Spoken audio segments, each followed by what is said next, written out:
যারা ড্রাইভিং লাইসেন্সের আবেদন করেছেন আপনাদেরকে লিখিত পরীক্ষা, মৌখিক পরীক্ষা এবং প্র্যাকটিক্যাল পরীক্ষা দিতে হবে। মৌখিক পরীক্ষা আপনাদের ট্রাফিক চিহ্নাবলী জিজ্ঞাসা করা হয়, ট্রাফিক চিহ্ন দেখিয়ে নাম বলতে বলা হয় এবং গাড়ি চালানোর বিভিন্ন কলাকৌশল সম্পর্কে প্রশ্ন করা হয়। Bangladesh road transport authority BRTA এখানে যে ট্রাফিক চিহ্নগুলো আছে, এই ট্রাফিক চিহ্নগুলো এখানে এই চিহ্নগুলো থেকেই কিন্তু প্রশ্ন জিজ্ঞাসা করা হয়। এই চিহ্নগুলোর এখানে নাম দেওয়া আছে, এই নামগুলো এখান থেকে যদি আমরা আয়ত্ত করে নিই তাহলে ভাইবা পরীক্ষায় আমাদের খুব সহজ হয়ে যাবে। এখান থেকে যখন দুইটা বা একটা চিহ্ন দেখিয়ে নাম বলতে বলাবে তখন কিন্তু আমরা খুব সুন্দর নাম বলতে পারবো। এখানে আমরা যে ছবিটা দেখতে পাচ্ছি, এখানে একটা সাইকেলের ছবি এবং এখানে কাটা আছে, এটা সাইকেল চালানো নিষেধ। এখানে আমরা যে ছবিটা দেখতে পাচ্ছি এটা হলো ডানে মোড় নিষেধ। এই চিহ্ন দিয়ে ডানে মোড় নিষেধ বোঝায়। এখানে যে আমরা চিহ্নটা দেখতে পাচ্ছি ট্রাফিক চিহ্ন, এটা বামে মোড় নিষেধ বোঝায়, অর্থাৎ বাম দিকে কাটা দেওয়া আছে, বামে মোড় নিষেধ। এখানে যে আমরা দেখতে পাচ্ছি এটা হলো এখানে হর্ন বাজানো নিষেধ।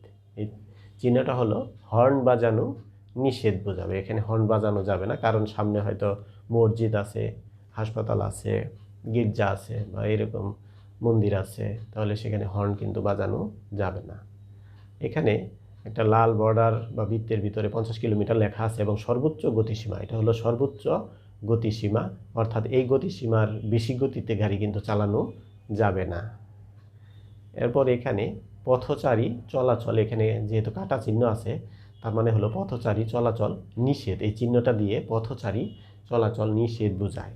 এখানে রিকশার ছবি দেওয়া আছে, এই লাল বৃত্তের ভিতরে একটা রিকশার ছবি দেওয়া আছে, এখানে কাটা চিহ্ন দেওয়া আছে, এখানে রিকশার ছবি দেওয়া আছে, তার মানে কাটা আছে, তার মানে রিকশা চলাচল নিষেধ। এখানে যদি থাকে গরুর গাড়ির পরে যদি এখানে কাটা চিহ্ন থাকে তাহলে গরুর গাড়ি চালানো নিষেধ। এখানে যদি সাইকেল থাকে তাহলে এরপরে কাটা চিহ্ন থাকে তাহলে এটা সাইকেল চালানো নিষেধ, অর্থাৎ এখানে যেহেতু রিকশা ছবি আছে এটা রিকশা চলাচল নিষেধ। এরপরে এখানে উপরে নিচে কিন্তু তীর চিহ্ন আছে, এরপরে 4.4 মিটার লেখা আছে, এটা উচ্চতা সীমা, অর্থাৎ 4.4 মিটার এর বেশি উচ্চতার গাড়ি চলাচল নিষেধ বোঝাবে এই ট্রাফিক চিহ্ন দিয়ে। এখানে প্রস্থ বরাবর দুইটা তীর চিহ্ন এখানে দেওয়া আছে, এখানে লেখা আছে 2.4 মিটার, অর্থাৎ এটা হলো প্রস্থ সীমা, তার মানে 2.4 মিটার এর বেশি প্রস্থের গাড়ি চলাচল নিষেধ। এখানে ইউ টার্ন বোঝায়, গাড়িটা সোজা যাওয়ার পরে আবার গাড়িটাকে ব্যাক করে ফেলা হঠাৎ করেই, এটা হলো ইউ টার্ন। এই ইউ টার্ন নিষেধ বোঝাবে, যেহেতু এখানে কাটা চিহ্ন আছে, ইউ টার্ন নিষেধ। এরপরে এখানে দেখা যাচ্ছে যে একটি গাড়ি আরেকটি গাড়িকে ওভারটেকিং করার চেষ্টা করছে, আর এখানে যদি কাটা চিহ্ন দেওয়া থাকে এই প্রতীকে যেহেতু কাটা চিহ্ন আছে, তাহলে আমরা রাস্তার পাশে যদি এই ধরনের চিহ্ন দেখি যে একটা গাড়ি আরেকটা গাড়ি ওভারটেকিং চিহ্ন আছে, এরপর কাটা আছে, এটা ওভারটেকিং নিষেধ। এখানে 17T লেখা আছে, এখানে টি দিয়ে টন বোঝায়, তার মানে এখানে 17 টন বা 17 টন, এটা সর্বোচ্চ ওজন সীমা, অর্থাৎ এর বেশি ওজন লোড করা যাবে না, 17 টনের বেশি ওজন লোড করা যাবে না, তার মানে 17 টনের মধ্যে ওজন সীমা রেখে যেসব গাড়ির মানে মাল লোড করার পরে 17 টনের মধ্যে আছে সেই সকল গাড়ি এখানে যাতায়াত করতে পারবে।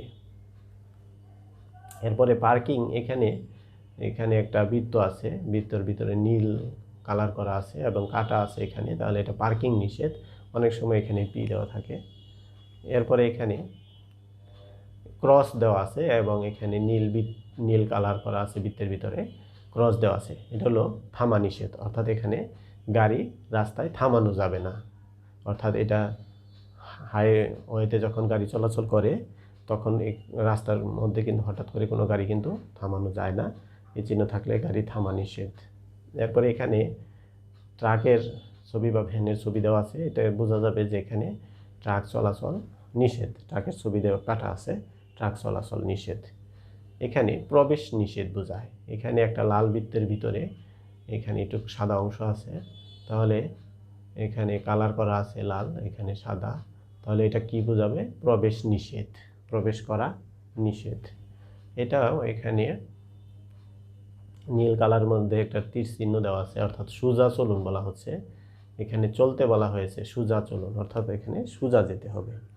তারপর এটা হলো বাম দিকে যেহেতু তীর চিহ্নটা আছে, এটা বামে চলুন, এই চিহ্নটা হলো বামে চলুন।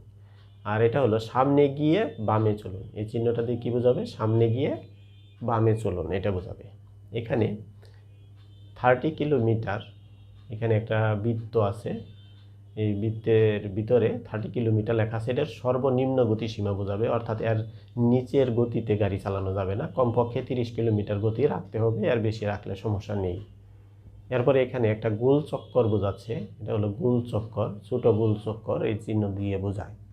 এরপরে এখানে 80 কিলোমিটার, এখানে রোড, এটা দিয়ে রুট বোঝাচ্ছে। এরপর 80 কিলোমিটার এখানে লেখা আছে, তাহলে এখানে বোঝায় যে জাতীয় নিরাপদ গতিসীমা, অর্থাৎ হাইওয়েতে যখন গাড়ি চলে তখন 80 কিলোমিটার গতিতে, এটা হলো নিরাপদ গতিসীমা এখানে রাখা হয়েছে। এরপর বামে পার্শ্ব রাস্তা, এটা দিয়ে বোঝায় যে বাম দিকে এখানে একটা পার্শ্ব রাস্তা সংযুক্ত হয়েছে, এই রাস্তার সাথে সামনে গেলে একটা বাম দিকে পার্শ্ব রাস্তা একটা সংযুক্ত হবে।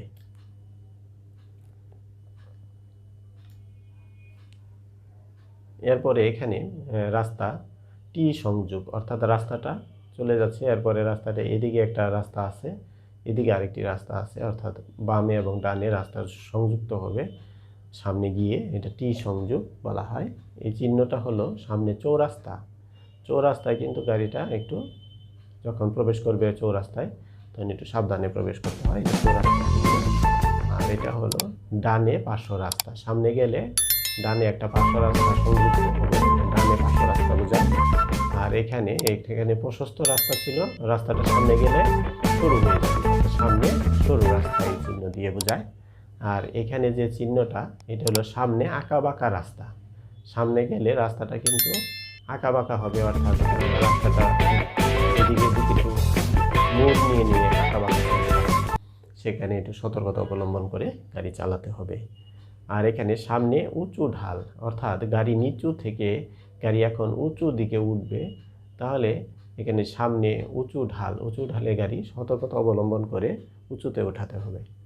আর এখানে সামনে নিচু ঢাল, গাড়ি এখন এই উঁচু স্থান থেকে নিচু স্থানের দিকে যখন নামবে তখন কিন্তু গাড়িটা একটু সাবধানে ড্রাইভিং করতে হবে, সামনে নিচু ঢালে বোঝায়। আর এখানে একটা পূর্ণবয়স্ক ব্যক্তির সাথে একটা শিশু আছে, তাহলে এখানে বোঝাবে যে সামনে স্কুল, সামনে স্কুল, সেখানে কিন্তু একটু সতর্কতা অবলম্বন করে গাড়ি চালাতে হয়।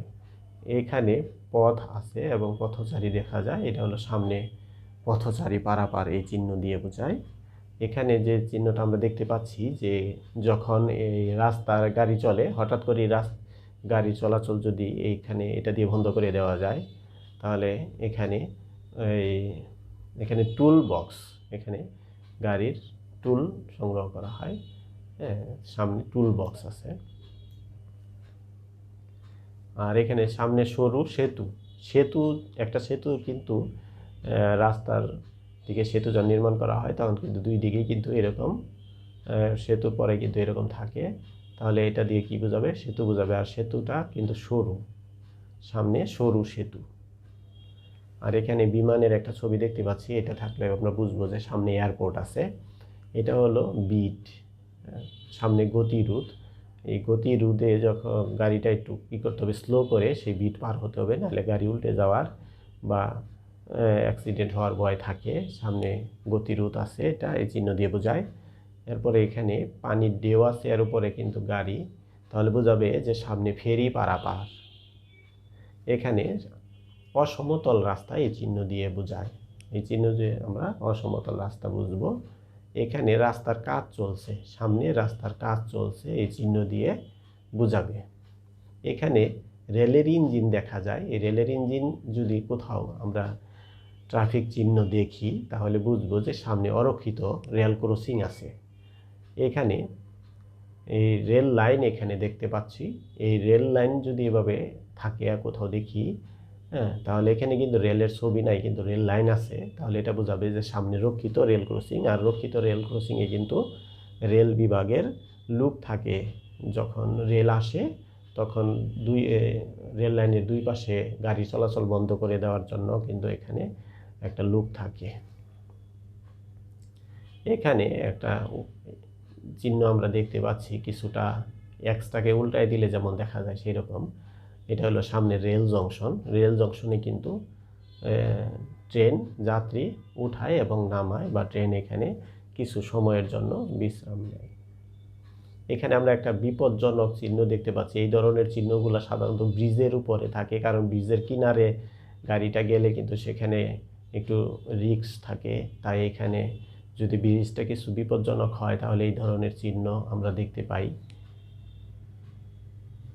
এরপরে এখানে দেখতে পাচ্ছি যে সামনে রাস্তা শেষ। এখানে কিন্তু লাল চিহ্ন দিয়ে বুঝিয়ে দেওয়া হয়েছে যে এই রাস্তাটা সামনে যাচ্ছে। এরপরে সোজা কিন্তু আর রাস্তা নাই, রাস্তা বামে অথবা ডানে দুই দিকে রাস্তা চলে গেছে, কিন্তু বরাবর রাস্তা নেই, সামনে রাস্তা শেষ, সেটা দিয়ে বোঝায়। এরপরে এটা হলো জেব্রা ক্রসিং, এখানে পথচারী পারাপার হতে পারবে। এখানে পি দেওয়া আছে একটা আয়তক্ষেত্রের ভিতরে, এটা দিয়ে কী বোঝায়? এটা দিয়ে পার্কিং বোঝায়।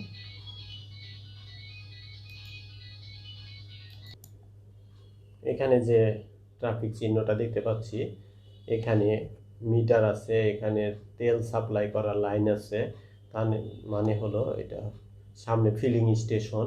এখানে গাড়ি যে অকটেন, পেট্রোল, ডিজেল লাগে সেগুলো এখান থেকে সংগ্রহ করতে পারবে। এই চিহ্ন থাকলে এটার নাম হবে সামনে ফিলিং স্টেশন।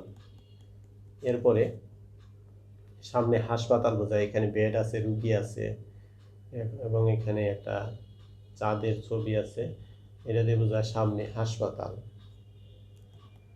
এখানে একটা কাঁটা চামিচ আছে, চাকু আছে, এটা দিয়ে বোঝায় সামনে রেস্তোরাঁ। অর্থাৎ এখানে যদি পেটে ক্ষুধা থাকে তাহলে গাড়ি থামিয়ে বা গাড়ি এক সাইড করে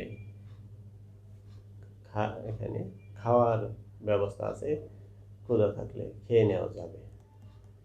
এরপরে এখানে একজন ব্যক্তি, এটা দেখা যাচ্ছে একটা পুরুষ, আর এটা একটা মহিলার ছবির মতো দেখা যায়, এবং এটা হলো গণশৌচাগার বা পাবলিক টয়লেট, এটা দিয়ে বোঝায়। এখানে দেখা যাচ্ছে যে একটা লাল গাড়ি, এরপরে এখানে আগুনের চিহ্ন আছে, তাহলে এটা ফায়ার সার্ভিস। অবশ্য লাল গাড়ি কিন্তু পোস্ট অফিসের গাড়িটাও লাল হয়, কিন্তু পোস্ট অফিসের গাড়ির সামনে কিন্তু আগুনের একটা থাকে না, যেহেতু এখানে এই ফায়ার সার্ভিস যেহেতু আগুন নেভানোর কাজে বেশি সহযোগিতা করে থাকে, আগুনের চিহ্ন দেওয়া আছে, তাহলে এটা লাল গাড়ি, এটা হলো সামনে ফায়ার সার্ভিস বোঝাবে। এরপরে এখানে মসজিদের ছবি দেখা যাচ্ছে, সামনে মসজিদ, এই চিহ্ন দিয়ে আমরা বুঝবো। এরপরে এখানে একটা বাসের ছবি দেওয়া আছে একটা আয়তক্ষেত্রের ভিতরে, তাহলে এটা বাস স্টপেজ, এটা হলো বাস স্টপেজ। এখানে পুলিশ লেখা আছে বাংলাতে এবং ইংলিশে, এখানে তাহলে বোঝা যাবে যে এটা পুলিশ স্টেশন, সামনে পুলিশ স্টেশন আছে। এখানে বৃত্ত, আমরা যে চিহ্নগুলো আমরা দেখলাম এগুলো অনেক কিছুই কিন্তু বৃত্তের ভিতরে ছিল, আর বৃত্তের ভিতরে যে চিহ্নগুলো থাকে এগুলো বাধ্যতামূলক বোঝায়। আর ত্রিভুজের ভিতরে কিন্তু আমরা অনেক চিহ্ন দেখেছি এতক্ষণ, তাহলে ত্রিভুজের ভিতরে যেগুলো থাকে সেটা কিন্তু সতর্কতামূলক বোঝায়। আর আয়তক্ষেত্র বা বর্গক্ষেত্রের ভিতরে যেগুলো আমরা দেখলাম সেগুলো কিন্তু তথ্যমূলক বোঝায়। এখানে আমরা ট্রাফিক বাতি দেখতেছি, ট্রাফিক বাতিতে কিন্তু 3 ধরনের এখানে বাতি জ্বলে, লাল, সবুজ, হলুদ। লাল, সবুজ, হলুদ 3 ধরনের বাতি, এটা ট্রাফিক বাতির চিহ্ন। আর যদি ট্রাফিক বাতির মধ্যে যদি লাল বাতি জ্বলতে থাকে তাহলে গাড়ি থামিয়ে ফেলতে হবে, অর্থাৎ থামুন, এখানে লেখা আছে, চিহ্নটার নাম হলো থামুন, অর্থাৎ গাড়ি থামায় ফেলতে হবে। এরপরে যদি ট্রাফিক বাতির মধ্যে সবুজ বাতি জ্বলতে থাকে তাহলে থামা গাড়িটা এখন চালু করে দেওয়া যাবে, অর্থাৎ চলুন। এরপরে যদি হলুদ বাতি জ্বলে তাহলে থামার প্রস্তুতি নিয়ে ফেলতে হবে, অর্থাৎ কিছু পরে কিন্তু গাড়িটা থামাই দিতে হবে, সেখানে লাল বাতি জ্বলে যাবে। অতএব হলুদ বাতির পরে লাল বাতি জ্বলবে, তাহলে এখন হলুদ বাতি দেখলে কিন্তু গাড়ি থামার প্রস্তুতি নিয়ে ফেলতে হবে। এরপরে এখানে আমরা খণ্ডিত রুট মার্কিং চিহ্ন দেখতে পাচ্ছি, এখানে যে এখানে খণ্ডিত সাদা দাগ আমরা দেখতে পাচ্ছি, খণ্ডিত সাদা দাগ। আমরা যখন রোডে গাড়ি চালাই তখন কিন্তু এরকম দাগ কিন্তু আমরা দেখেছি, খণ্ডিত রুট মার্কিং কিন্তু আমরা দেখেছি। তাহলে এরকম খণ্ডিত রুট মার্কিং যদি থাকে তাহলে আমরা বুঝবো যে যদি ওভারটেকিং করার পরিবেশ থাকে তাহলে ওভারটেকিং করা যাবে, অর্থাৎ একটা গাড়ি আরেকটা গাড়িকে ওভারটেকিং করে যেতে পারবে। যদি এই খণ্ডিত রুট মার্কিং থাকে তাহলে ওভারটেকিং করার সময় খেয়াল রেখে কিন্তু ওভারটেকিং করতে হবে। এরপরে এখানে কিন্তু খণ্ডিত না, এটা হলো অখণ্ডিত রুট মার্কিং। এই অখণ্ডিত রুট মার্কিং যদি থাকে তাহলে বোঝায় যে এখানে ওভারটেকিং করা যাবে না, এখানে ওভারটেকিং করা বিপজ্জনক, এখানে ওভারটেকিং করাই যাবে না। আর অনেক সময় বড় বড় শহরে এই ধরনের দাগ যদি দেওয়া থাকে, এরপরে যদি সেখানে কেউ ভুলক্রমে ওভারটেকিং করে ফেলে তাহলে তার জন্য কিন্তু জরিমানাও হয়ে যেতে পারে। অতএব এখানে অখণ্ডিত রুট মার্কিং থাকলে সেখানে কিন্তু এই দাগটাকে কিন্তু ওভারটেক করে কিন্তু ওভারটেকিং করা যাবে না। তাহলে এখানে আমরা ট্রাফিক চিহ্নাবলী আমরা দেখলাম। এখানে যে ট্রাফিক চিহ্নগুলো দেখেছি এগুলো আমরা যখন ড্রাইভিং লাইসেন্সের আবেদন করি তখন একটা নির্দিষ্ট ডেটে কিন্তু আমাদেরকে পরীক্ষার জন্য উপস্থিত হইতে হয়। সেখানে লিখিত পরীক্ষা, মৌখিক পরীক্ষা এবং প্র্যাকটিক্যাল পরীক্ষা দিতে হয়। অনেক সময় প্র্যাকটিক্যাল পরীক্ষা আগে হয়ে যায়, পরে লিখিত হয়, তারপরে সর্বশেষে ভাইবা পরীক্ষা হয়। সেই ভাইবা পরীক্ষায় কিন্তু গাড়ি চালনা সম্পর্কিত প্রশ্ন এবং এই যে এখানে ট্রাফিক চিহ্নগুলো আছে এই ট্রাফিক চিহ্নগুলো থেকে কিন্তু অবশ্যই প্রশ্ন করা হয়। এখন অন্যান্য প্রশ্ন করা হলেও বা হয়ে থাকে এবং এই যে ট্রাফিক চিহ্নগুলো আছে এগুলো কিন্তু অবশ্যই প্রশ্ন করা হয়ে থাকে। মৌখিক পরীক্ষা বোর্ডে, ভাইবা বোর্ডে কিন্তু অবশ্যই মৌখিক প্রশ্ন এখানে করা হয়ে থাকে। তবে এখানে যে চিহ্নগুলো, যে নিচে নাম লেখা আছে, এই নাম কিন্তু ওখানে লেখা থাকে না। এই চিহ্নটা কিন্তু থাকে, এই চিহ্ন থাকে কিন্তু নিচে নাম লেখা থাকে না। সেখানে কিন্তু সংখ্যা লেখা থাকে 1 2 3 4 5 6 এভাবে কিন্তু 60 বা 70টা চিহ্ন কিন্তু থাকে এবং একটা বড় ব্যানারের মধ্যে এই চিহ্নগুলো কিন্তু একবারে সেখানে একটার পর একটা দেওয়া থাকে এবং 1 2 3 4 5 6 এভাবে কিন্তু সেখানে সংখ্যা লেখা থাকে। অনেক সময় বলা হয় যে 20 নম্বর এবং 22 নম্বর প্রতীক দ্বারা কি বোঝায়, তাহলে 20 নম্বর প্রতীক দিয়ে কি বোঝায়। সেখানে 20 নম্বর প্রতীকে যে প্রতীকগুলো দেখালাম এই প্রতীকগুলোই কিন্তু সেখানে দেওয়া থাকে, সেখানে নাম দেওয়া থাকে না। তাহলে এই নামগুলো যদি এই প্রতীক থেকে, এই ভিডিও থেকে আয়ত্ত করে নেওয়া যায়, তারপরে যদি আমরা পরীক্ষা উপস্থিত হই সেখানে কিন্তু ভাইবা বোর্ডটা, সেখানে প্রশ্নগুলো কিন্তু আমাদের উত্তর দেওয়া খুব সহজ হয়ে যায়। আর প্রশ্নগুলো যদি আমরা সঠিক উত্তর দিতে পারি, ভাইবা বোর্ডের যে নম্বরটা থাকে সেটা যদি আমরা পুরো নম্বরটা পেয়ে যাই তাহলে ভাইবা বোর্ড এবং লিখিত পরীক্ষায় কিন্তু 20 নাম্বার হয়, সেখানে সেই 20 নাম্বার লিখিত পরীক্ষা থাকে। তাহলে এখানে যে এই ভিডিওটা মূলত এই ট্রাফিক চিহ্ন নিয়ে, ট্রাফিক চিহ্নের উপরে যেহেতু ভাইবা বোর্ডে বেশি প্রশ্ন করা হয়ে থাকে, তাহলে এই ভিডিও থেকে যদি আমরা এই ট্রাফিক চিহ্নের এই নামগুলো জেনে নেই, শিখে নেই, তাহলে আমাদের ড্রাইভিং লাইসেন্সের মৌখিক পরীক্ষাটা খুব সহজ হয়ে যাবে।